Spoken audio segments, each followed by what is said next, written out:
আমি একবার ট্রেনে যাচ্ছিলাম, ঢাকা খুলনা থেকে উঠলাম। আমার পাশের সিটে বসা ছিল একজন বয়স্ক লোক, যার চুলের কিছু অংশ পেকে গেছে। আমার সাথে লোকটির পরিচয় হলো। আমি তাকে জিজ্ঞাসা করলাম, চাচা কোথায় যাবেন? লোকটি আমাকে বলল, আমি সিলেট যাব, আমার মেয়ের বাড়িতে। আমি বললাম, নিশ্চয়ই বেড়াতে যাবেন। সে বলল, বেড়াতে যাচ্ছি ঠিকই, কিন্তু মূলত বেড়ানোর কোনো উদ্দেশ্য ছিল না। কারণ এই তো সবেমাত্র কয়েকদিন আগেই মেয়ের বাড়ি থেকে আসলাম। আমি বললাম, তাহলে এখন আবার যাচ্ছেন? চাচা বললেন, বাবা আর বলো না, আমার মেয়ের নাকি চিনে ধরেছে। এই কয়েকদিন আগেই একটি জীবিত মুরগির মাথা খেয়ে ফেলেছে। আমি বললাম, চাচা বলেন কি? আপনার মেয়ে তো রাক্ষস হয়ে গেছে। এটুকু শুনে অনেকক্ষণ নীরব হয়ে বসে থাকলাম। কিছুক্ষণ পর ভাবলাম, চাচার তো অনেক বয়স, সে কোনোদিন ভূত দেখেছে কিনা। আমি জিজ্ঞাসা করলাম, চাচা আপনার নজরে কখনো ভূত, প্রেত, জিন দেখেছেন? দেখলে আমাকে একটু শোনান। যেহেতু আমরা এমনিতেই তো বসে আছি, তাই গল্প শুনে সময় পার করি। চাচা অনেকক্ষণ গম্ভীর হয়ে বসে থাকলেন। আমি ভাবলাম হয়তো বলার ইচ্ছা নেই, তাই আমিও নীরব হয়ে গেলাম। এবার চাচা বললেন, আমার জীবনে আমি অনেকবার বিপদে পড়েছি, কিন্তু প্রত্যেকবারই আল্লাহ আমাকে বাঁচিয়েছেন। তার মধ্যে একবার বাসে পিকনিকের সফরে গিয়েছিলাম। সেখানে ঘটেছিল এক ভয়ানক কাণ্ড। প্রাণ বাঁচিয়ে আনা খুবই কষ্টকর হয়ে উঠেছিল, তবুও বহু কষ্টে ফিরে এসেছিলাম। আমি বললাম, চাচা কি সেই ঘটনা আমাকে বলেন প্লিজ। চাচা আমাকে ঘটনা বলা শুরু করলেন। আজ থেকে 30 বছর আগে ঘটে যাওয়া ঘটনা। তখন আমি অনার্স লাস্ট ইয়ারে পড়ি, খুলনা ইউনিভার্সিটিতে। সবার সিদ্ধান্ত হলো আমরা পিকনিকে যাব বান্দরবন পাহাড়ি এলাকায়, এবং সেখান থেকে সেন্ট মার্টিনে যাব। সবাই প্রস্তুত হয়ে নিল। ওদিকে আমরা যে বাসে যাব, সে বাসটিও রাতের বেলায় ভার্সিটির গেটের সামনে উপস্থিত। আমরা যে বাসে যাব, সে বাসে ছিল 30 জন মেয়ে, 17 জন ছেলে, এবং স্যার উঠলেন 5 জন। মোট 52 সিটের বাস। সকালে আমরা রওনা হব। স্যারেরা বললেন, বাস কিন্তু কোথাও দাঁড়াবে না, যার যার দুপুরের খাবার নিয়েই উঠতে হবে। এরপর আমরা বান্দরবন যেয়ে ওখানে স্টপে রান্না হবে, তারপর খাওয়া। আমি আমার জন্য খাবার কিনে নিলাম। সবাই যার যার মতো খাবার নিয়ে নিল। আমরা রওনা হলাম। মাঠের পর মাঠ, বিলের পর বিল, নদী নালা পার হয়ে যেতে থাকলাম। কি মনোরম দৃশ্য! সত্যিই অপরূপ রূপরেখা এই পৃথিবী। কখনো কোথাও এর আগে যাইনি তো, আর না গেলে বুঝতেই পারতাম না। দীর্ঘ সময় অতিক্রম করতে থাকলাম। এক পর্যায়ে বেশ অস্বস্তি অনুভব করতে থাকলাম। সন্ধ্যা হব প্রায়। এর ভিতর স্যারেরা বললেন, আমরা গন্তব্যে পৌঁছে যাওয়ার মতো হয়ে গেছি প্রায়, আর আধ ঘন্টা খানিক সময় হয়তো লাগবে। আমরা অপেক্ষার প্রহর গুনতে থাকলাম, কখন নামবো। আমরা জঙ্গলের ভিতর প্রবেশ করলাম। জঙ্গলি রাস্তা ধরে আমরা অনেক জঙ্গলের গভীরে পৌঁছে গেলাম। আমাদের পিচের রাস্তা শেষ হয়ে গেল। ভাবলাম হয়তো আর দূরে যেতে হবে না, এখানেই দাঁড়াবে বাসটি। কিন্তু না, মাটির রাস্তা দিয়েই চলল অন্তত 30 মিনিট। তারপর মাটির রাস্তাও শেষ হয়ে গেল। আমরা সেখানে দাঁড়ালাম এবং নামলাম। আমরা নেমেই দেখলাম চারদিক শুধু জঙ্গল আর জঙ্গল। আমি মনে মনে ভাবলাম, আর জায়গা পেল না। এই ভিড়কুট অন্ধকারে এই জঙ্গলেই আনতে হলো। তবে জায়গাটি একেবারে খারাপ না। স্যারেরা ডাক দিয়ে বললেন, প্রিয় ছাত্রছাত্রীরা, আমাদের একটু সামনে উঁচু টিলার উপর অবস্থান নিতে হবে। এখানে জঙ্গলি জীবজন্তুর ভয় আছে, সবাই সাবধান। আমরা হাঁটতে লাগলাম লাইন ধরে, ঠিক তাবলিগ জামাতের মতো করে। কেউ কেউ হাতে লাঠি তুলে নিল নিজের সেফটির জন্য। স্যার বলেছিল একটু সামনে, তাই আমি আর কোনো কিছু হাতে নিলাম না। কিন্তু চলতে চলতে আধ ঘন্টা হাঁটলাম। তারপর আমাদের গন্তব্যে পৌঁছালাম। উঁচু টিলার উপরে গেলাম। সেখানে বসার স্থান আছে, কিন্তু ঘুমানোর কোনো পরিবেশ না। তখন রাত আনুমানিক 10:30 বাজে। আমাদের রাতের খাবার রান্না করার প্রস্তুতি শুরু হলো। নিযুক্ত হলো রান্নার কাজ 6টা মেয়ে এবং 4টা ছেলে, আর বাকিরা সবাই এদিক সেদিক ঘোরাফেরা করতে লাগলাম। রাতের খাবার প্রস্তুত হয়ে গেল। আমরা খাওয়া দাওয়া শেষ করলাম, কিন্তু ঘুমানোর কোনো জায়গা নেই। তাই আমরা যে যেখানে পারলাম সেখানেই ঘুমাতে গেলাম।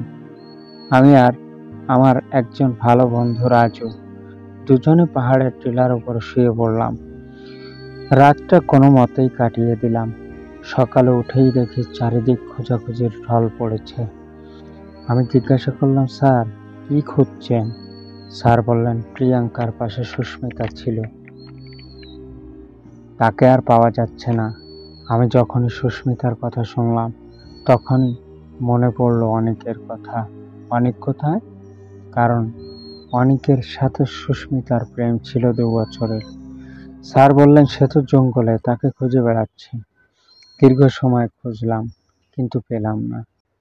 আমার মনে ধারণা আসলো অন্য কোনো দিকে গেল না তো। আমরা 4-5 জন পাহাড়ের টিলা থেকে নেমে জঙ্গলে খুঁজতে গেলাম। একটু সামনে যেতে দেখি তাজা রক্তের ফোঁটা।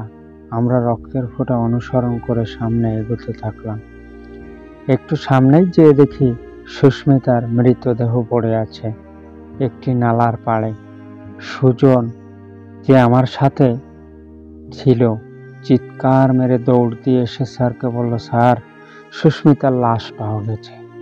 সবাই ছুটে গেল লাশের কাছে এবং দেখলো সত্যিই সুস্মিতার মৃতদেহ, শুধু গলার কাছে 2টি দাঁত বসানো দাগ। আমি বুঝে ফেললাম যে নিশ্চয়ই এখানে কোনো রাক্ষস আছে, কারণ আমি শুনেছি রাক্ষসরা নাকি ঘাড়ে কামড় দিয়ে রক্ত চুষে খায়। সবাই খুবই চিন্তিত, কি হলো এটা? স্যারেরা হুলিয়া জারি করলো, প্রিয় ছাত্রছাত্রীরা, আমাদের আর দেরি করা যাবে না। দিন থাকতে থাকতে আমাদের এই জঙ্গল থেকে বের হতে হবে। তখন ঠিক দুপুরবেলা, প্রায় আধা ঘন্টা হেঁটে বাসের নিকট পৌঁছলাম। সবাই উঠে পড়লাম বাসে, কিন্তু ড্রাইভার বাস স্টার্ট দিতে পারছে না। ইঞ্জিনের ট্রাবল দেখা দিল। অনেকক্ষণ ড্রাইভার স্টার্ট দেওয়ার চেষ্টা করলো, কিন্তু পারল না। অবশেষে ড্রাইভার বললেন, স্যার, গাড়ি স্টার্ট হতে সময় লাগবে। আমাদের স্টাফ শহর থেকে মিস্ত্রি আনবে, তারপর গাড়ি স্টার্ট করতে হবে। আজ রাতেও এখানে আমাদের থাকতে হবে। আমরা আর রান্না করিনি। যার নিকট যা ছিল অল্প স্বল্প খেয়েই ঘুমিয়ে পড়লাম। গভীর রাত। আমি গাড়ির ভিতরে, ড্রাইভার সহ সকলে ঘুমানো। আমি ঘুমের ঘরে কেমন একটা শব্দ শুনলাম, কিন্তু বুঝতে পারিনি। সকালে উঠে দেখলাম ড্রাইভার সহ আমাদের ভিতর থেকে 4 জন আর গাড়িতে নেই। ভাবলাম হয়তো বাইরে কোথাও গেছে, কিন্তু সকালের ব্রেকফাস্টের সময় হলো, তাদের আর কোনো খবরই নেই। আমরা বিভিন্ন জায়গায় খোঁজাখুঁজি শুরু করলাম। 5 জন মানুষ এই জঙ্গলে কোথায় গেল? কারো কোনো হদিশই নেই। আমরা তাদের চিহ্ন মাত্র পেলাম না। কিন্তু আমি মনে মনে ভাবলাম, তাদের আবার সুস্মিতার মতো হলো না তো? আমরা হাঁটতে হাঁটতে কয়েকজন সেই নালার পাড়ে গেলাম। যে দেখি 5 জনের লাশ সেখানেই পড়ে আছে, আর প্রত্যেকের গলায় 2টো করে দাঁত বসানো। আমাদের বুঝতে আর বাকি রইল না যে এটা মানুষ খেকো রাক্ষসের কাজ। আমাদের ভিতর থেকে 10 জন প্রস্তুত হয়ে গেল। যেহেতু আমরা 5 জন বন্ধুকে হারিয়ে ফেলেছি, তাই আমরা দেখব যে কে আমাদের এত বড় ক্ষতি করছে। তার শেষ না দেখে যাব না। আমরা আর বাস স্টপে ফিরে গেলাম না। সিদ্ধান্ত নিলাম নালার পাড়ে রাত কাটানো। ঠিক সিদ্ধান্ত অনুযায়ী কাজ শুরু হলো। কেউ গাছের আড়ালে, কেউ শেওলা বনের আড়ালে, কেউ গাছের পাতার স্তূপ বানিয়ে তার নিচে শুয়ে পড়ল সজাগ নজরে।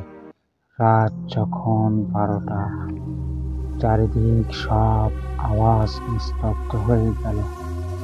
পানির কোলাহল স্থির হয়ে গেল, পাখির কলকাকলি নীরব হয়ে গেল। হঠাৎ মটমট মটমট করে কিসের যেন আওয়াজ আসতে লাগলো। মনে হচ্ছে যেন কোনো একটা প্রাচীরের বন্ধ ফটক মটমট মটমট করে খুলছে। আমাদের ভীষণ ভয় লাগছে, আবার কোনো বিপদ না আসে। বিশাল জোরে একটা কম্পন হলো ভূমির ওপর। আমরা একজন আর একজনকে শক্ত করে ধরলাম ভয়ে। দেখতে পেলাম মাটি ছাড়তে ছাড়তে উঠল এক দৈত্য আকারের মানুষ, যার মুখের ভিতর আমার মতো মানুষ 8জন 10জন একবারে যেতে পারে। ভীষণ গর্জন করতে থাকলো। তার আশপাশে আরো কিছু রাক্ষস, যাদের দেখতে নারীদের মতো, কিন্তু দাঁতগুলো খুবই সুচালো। ছোট রাক্ষসগুলো আমাদের বন্ধুদের মৃতদেহ নিয়ে বড় রাক্ষসের মুখের ভিতর দিচ্ছে এবং সে খেয়ে ফেলছে। এটা দেখে ভয়ে আমাদের একজন বন্ধু দৌড় দিল। খুবই আফসোস করলাম তার নির্বুদ্ধিতার, সে চলে গেল আমাদের ছেড়ে। তাই আমি খেয়াল করলাম তারা প্রথমে কান পেতে শুনল কোথা থেকে আওয়াজ আসছে, তারপর ধরে বসলো। সে খুব চিৎকার করতে থাকলো। বড় রাক্ষসটি তাকে মুখের ভিতরে নিয়ে নিল। আমাদের ভিতর আর একজন তাকে বাঁচাতে ঝাঁপ দিল, কিন্তু সে ধরা পড়ল। আমরা ভাবলাম আর এখানে থাকা যাবে না, আমাদের বাসের দিকে সবাই দৌড় দিলাম। তারাও আমাদের পিছু ধাওয়া করলো। 2-1জন গাছের সাথে বাড়ি লেগে পড়ে গেল, তারাও ধরা খেল। আমি এবং আমার সাথে 2জন ছিল, সমান বেগে দৌড়ালাম। রাক্ষসেরা কিছুতেই আমাদের পিছু ছাড়ছে না, খিলখিল করে হাসছে ও কেমন কাঁচুমাচু আওয়াজ হচ্ছে। এক পর্যায়ে আমরা পড়ে গেলাম। ওরা আমার মুখ বরাবর চলে আসলো আমাকে খাবে বলে। তখন আমি একটা বুদ্ধি করলাম, পকেট থেকে গ্যাস লাইটের আগুন জ্বালিয়ে দিলাম। শুনেছিলাম ওরা নাকি আগুনের ভয় পায়। সত্যিই তাই, আগুন দেখে ওরা দূরে সরে গেল। আমি আবার দৌড় দিলাম। ভাগ্য সাথে থাকার কারণে বাসের নিকট পৌঁছালাম, যে দেখলাম সবাই আমাদের অপেক্ষায় আছে। আমি দৌড়াতে দৌড়াতে বললাম, গাড়ি স্টার্ট করো, ঘোরাও ড্রাইভার। ড্রাইভার তো ছিল হেল্পার, স্টার্ট করে গাড়ি ঘুরিয়ে ফেললো। আমি বাসের ভিতর ঢুকে তাড়াহুড়া করে জানালাগুলো বন্ধ করে দিলাম।